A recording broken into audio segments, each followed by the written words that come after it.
They've got a goaltender not named Bobrovsky with the #1 save percentage and goals against average in the entire NHL. So today we're asking the big question, do the Florida Panthers have enough scratch between the pipes to win the Stanley Cup?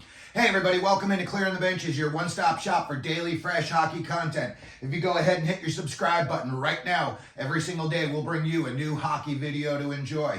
Well, the NHL playoffs are 10 days away, and when I was looking at some of the matchups, my theory always is goaltending usually wins in the playoffs. That's when goaltending and defense really comes to the forefront.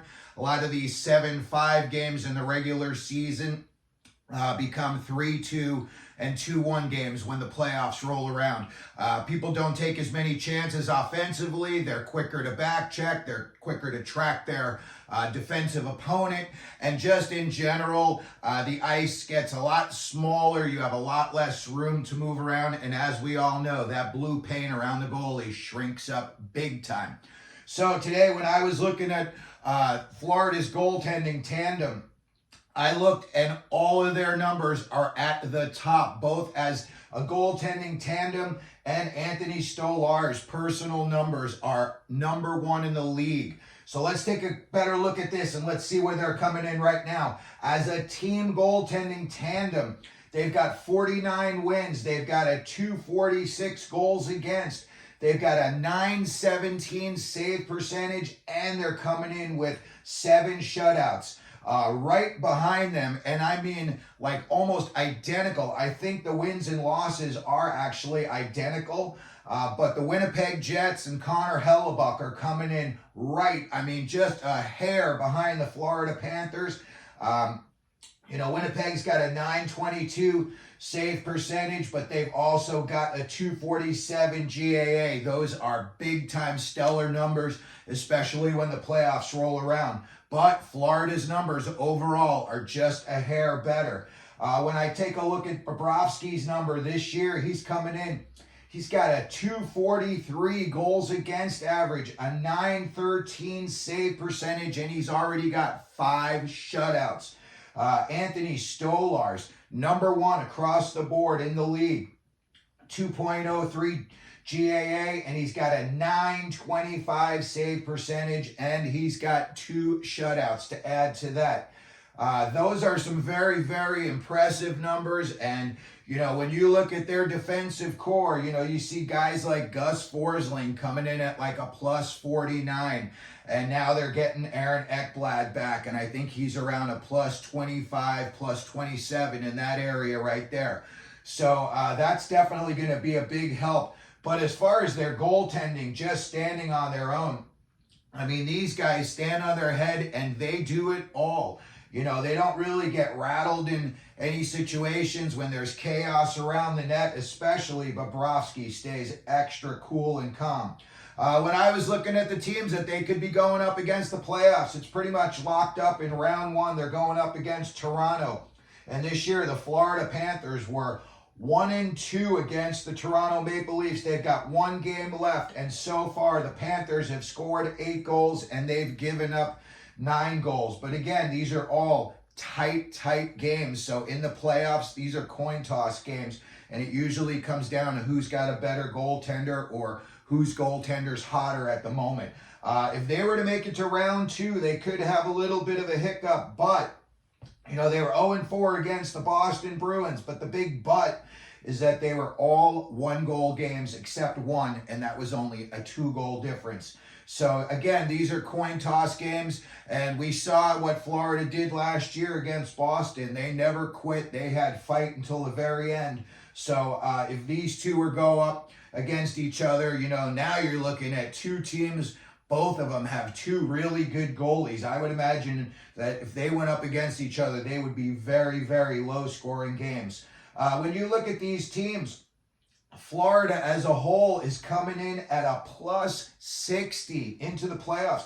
Toronto's right behind them at a +47, and the Boston Bruins are coming in at a +45. Again, that just tells me that come playoff time, maybe, the first couple of games, You might see a couple of fluke goals, but I think the scores are going to be really low after the first couple of games, and especially after the first round.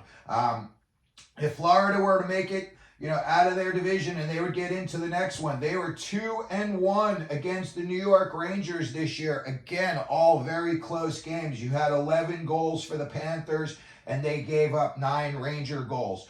Then if they were to get on and play the Carolina Hurricanes, again, very close games here. They were 1-2 against the Hurricanes this year. They had 5 goals for, 7 goals against, but a big number I saw was they were shut out twice this year against Carolina.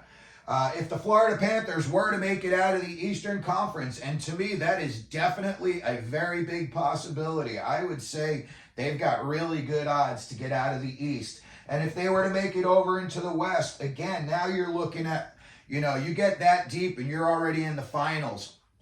You got to look up against, first thing for me is just goaltending matchups. And when I look at all the big teams that are in the Western Conference, for the most part, they really only have one goaltender. They don't have that 1A tandem that like the New York Rangers have, the Boston Bruins have, the Florida Panthers have. You look at Dallas, they've got Jake Ottinger. You look at Colorado, they're coming in with Georgiev. Edmonton with Skinner. And then you've got the Vancouver Canucks coming in with Demko, and hopefully he's going to be healthy enough to, we'll see the real Demko in the playoffs and not like a hobbled version of him.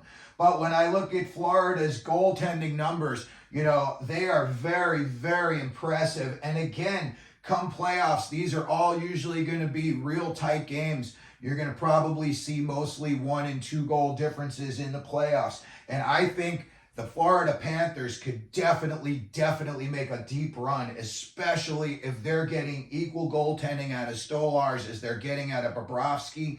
I think, and this is just my goaltending theory when it comes to the playoffs. When you've got a 1-1A situation like this, and these guys are both almost equal, much like the Rangers in New York with Shesterkin and Quick, I say to everybody, you're going to play your starter game 1 of the playoffs until he loses. And then you're going to put in goalie 1A until he loses. And then you go back to the starter. I think it's a fair system. I think that's a system that doesn't get into a goaltender's head. Oh, I got pulled. I'm never going to see the ice again. They know, hey, either we're winning or I'm getting back in. So I just wanted to take a look today at the Panthers and their goaltending situation. I personally think with these 2 goalies, they could make a very deep run. Let me know what you think down in the comment section. Let me know if you think that there's better goaltending tandems than Bobrovsky and Stolarz. Let me know if you think any of these teams is going to beat Florida. You think Florida's going to make it to the Stanley Cup Finals. You think they could actually win the Stanley Cup. And if you could, please hit the like button, the subscribe button, and as we always do here at Clearing the Benches, let them know you're out there.